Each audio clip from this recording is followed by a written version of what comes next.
अस्सलाम वालेकुम my YouTube family, कैसे हैं आप सब। उम्मीद करती हूँ आप सब लोग ठीक ठाक होंगे। अल्हम्दुलिल्लाह मैं भी बिल्कुल ठीक हूँ। तो व्यूवर्स, मैं आज आपके साथ अपनी किचन की रूटीन शेयर करने जा रही हूँ। तो आपने वीडियो को लास्ट तक देखना है और चैनल को सब्सक्राइब भी कर लेना है अगर चैनल पर फर्स्ट टाइम वीडियो देख रहे हैं। और प्लीज़ लाइक और शेयर भी लाजमी करना है। अच्छा जी, तो अब दोपहर का ना ये 3 बजे का टाइम है और मैं ना यहाँ पे दही भल्ले बना रही थी। आप इसको दही फुल्कियाँ भी कह सकते हैं।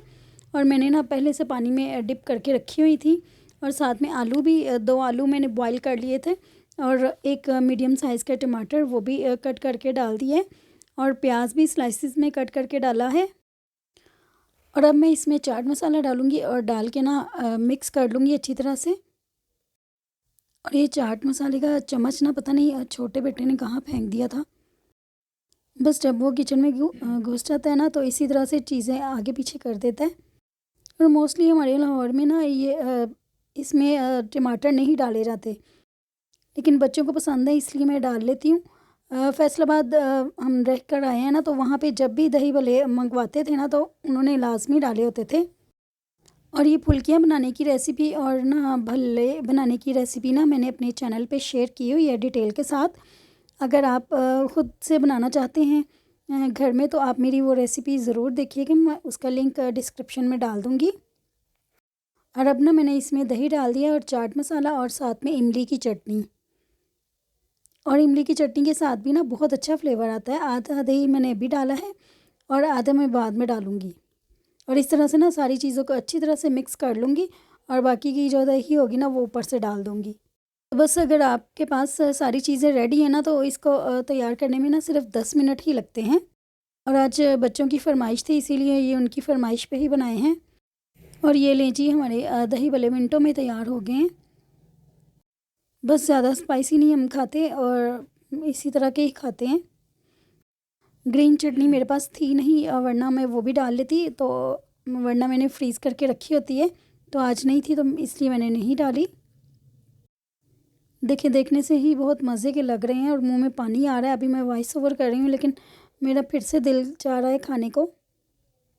तो बस जी, फिर इसके बाद मैंने बर्तन वगैरह वॉश कर लिए थे। अब मैं ये ना सी ले रही थी। सारे कामों से मैं फ्री हो गई थी। फिर मैं ये किचन के टेरेस में बैठ गई और शाम होने वाली थी। और आज मैं ना डिनर में ना शामी कबाब बनाऊंगी, क्योंकि सालन वो जो है ना वो कल वाला पड़ा हुआ था, तो आज मैं शामी कबाब बनाऊंगी। ये ग्रोसरी में जो खुश्क धनिया मैं लेके आई थी ना, तो ये साबुत ही रखा हुआ था, इसको ग्राइंड नहीं था किया। तो आज मैंने सोचा कि इसको ग्राइंड कर लूँ और साथ ही ना मैंने पहले इसको हल्का सा फ्राइंग पैन में डाल के ना ड्राई रोस्ट कर लिया था, ताकि अच्छी तरह से इसमें जो नमी है ना थोड़ी बहुत, क्योंकि सर्दी है ना तो नमी हो जाती है, तो वो निकल जाए।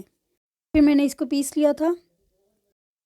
अब ना मैंने चने की दाल जो मैंने 2 घंटा पहले ही भिगो कर रखी हुई थी वो कुकर में डाल दी है। और ये चिकन है मेरे पास, ये 3 पाव के करीब होगा। ये ब्रेस्ट का चिकन है। इसको भी अच्छी तरह से वॉश करके और खुश्क करके ना मैं इसमें डाल दूँगी। और देखिए, मैंने बड़े बड़े पीसीस करवाए थे और ये साथ में 2 आलू मैं बॉईल कर रही हूँ। ये भी मैं बताऊँगी आपको बाद में कि इसको क्या करना है। अब 1 टेबलस्पून मैंने सुरख मिर्च पिसी हुई डाल दी है और हाफ़ टेबलस्पून क्रश मिर्च और हल्दी 1 टीस्पून काली मिर्च और 1 टीस्पून ज़ीरा। नमक भी 1 टेबलस्पून डाल दिए। और इसके अलावा मैं काली मिर्च पिसी हुई और गरम मसाला पिसा हुआ 1 टीस्पून डाल दूँगी। और खुश्क धनिया जो है वो 1 टेबलस्पून डालना है। और अब इसमें मैं 2 गिलास पानी डाल दूँगी, लेकिन 2 गिलास थोड़ा सा कम था मेरे ख्याल से ना, 2.5 गिलास डालना चाहिए था। और हरी मिर्च मैंने नहीं डाली क्योंकि मेरे बच्चों को नहीं पसंद, इसलिए।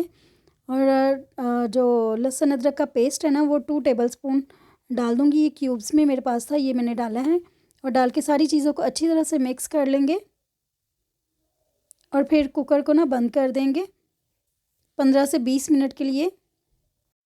अब मैं इसको कवर करके ना वेट लगा दूँगी और साथ साथ मैं किचन को भी क्लीन कर लूँगी और जो बर्तन हैं वो भी साथ ही वॉश कर लूँगी। और साथ साथ अगर हम काम करते रहें ना तो बहुत ईजी रहता है। तो ये देखिए, जब मैंने कुकर को खोला है ना तो ये इस तरह से दाल और चिकन जो है ना वो हमारा गल चुका था। ये देखें, इस फॉर्म में आ जाएगा। तो देखने में ना इसके मसाले कम लग रहे हैं, लेकिन पीसने के बाद फिर मैं देखूँगी अगर किसी और चीज़ की ज़रूरत हुई ना तो वो डाल लूँगी। अब मैंने इसमें से ना चिकन जो है ना वो सारा अलग कर लिया था और उसको मैं श्रेड कर लूँगी। क्योंकि बीच में अगर इसको पीस लेना तो वो बिल्कुल ही अच्छा नहीं लगता। इस तरह उसके रेशे-रेशे नज़र आते हैं ना, बहुत अच्छे लगते हैं। अब ये पोटैटो मैशर के साथ मैंने दाल को पीस लिया इस तरह से। अच्छी तरह से मैश कर लेंगे और जो मैंने आलू बॉयल किए थे ना, अब मैं वो भी इसके अंदर डाल दूँगी और आलू डाल के ना बहुत अच्छा टेस्ट आता है। ये भी एक बहुत ज़बरदस्त टिप है, आप इस तरह ट्राई करके ज़रूर देखिएगा। 2 आलू हैं मैंने छोटे साइज़ के बॉयल करके डाले हैं और आलू को अच्छी तरह से मैश करने के बाद ना इसमें जो चिकन श्रेड किया हुआ है ना वो भी डाल दूँगी और डाल के फिर इसको मैश कर लेंगे ताकि चिकन जो है ना वो अच्छी तरह से मिक्स हो जाए। बहुत ही मज़ा आता है शामी जब खाते हैं ना तो ये हल्का-हल्का सा चिकन मुँह में आता है बोटी की तरह का, तो बहुत मज़ा आता है।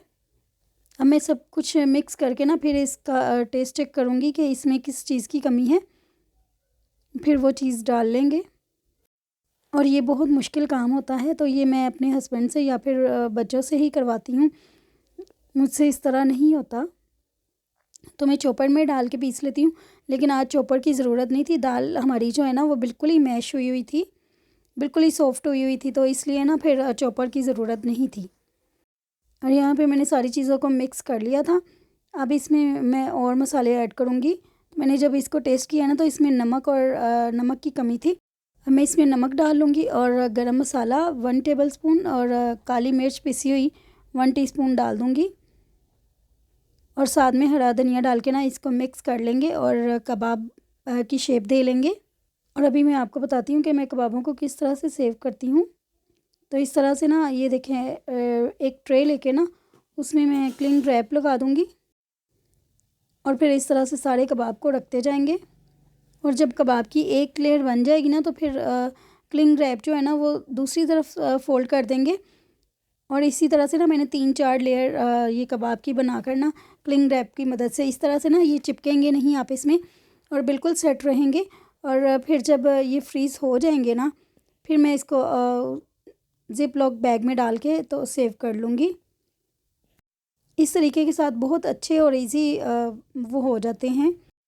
अच्छा, तो आप लोगों ने मुझे इंस्टाग्राम और फेसबुक पे भी ज्वाइन करना है और लिंक आपको मैं डिस्क्रिप्शन में लगा दूँगी, आप वहाँ से जाके फ़ॉलो कर लीजिएगा। और मैं दुआ करती हूँ कि अल्लाह ताला आपको दीन और दुनिया में कामयाब करे और मुझे भी। आमीन सुम आमीन। और यहाँ पे हमारे शामी तैयार हैं। तो जब इस तरह का काम करके रखा हो ना तो बहुत ही आसानी हो जाती है। अगर हम लोग कहीं गए हुए हैं तो अगर घर में कोई सालन वगैरह नहीं भी बना हुआ तो शामी कबाब ही फ्राई करके तो रायते के साथ खा सकते हैं या फिर पुलाव और बिरयानी के साथ भी फ्राई करके टेबल पे रख सकते हैं। उम्मीद करती हूँ आपको मेरा आज का ये छोटा सा व्लॉग बहुत ही अच्छा लगा होगा। तो अगर मेरा व्लॉग अच्छा लगा हो तो लाइक और शेयर लाजमी करना है और चैनल को भी सब्सक्राइब करना है। और मैं आपको मिलूँगी किसी और न्यू व्लॉग के साथ। तब तक के लिए अल्लाह हाफिज़। अपना बहुत सा ख्याल रखिएगा और अपनी दुआओं में भी मुझे याद रखिएगा।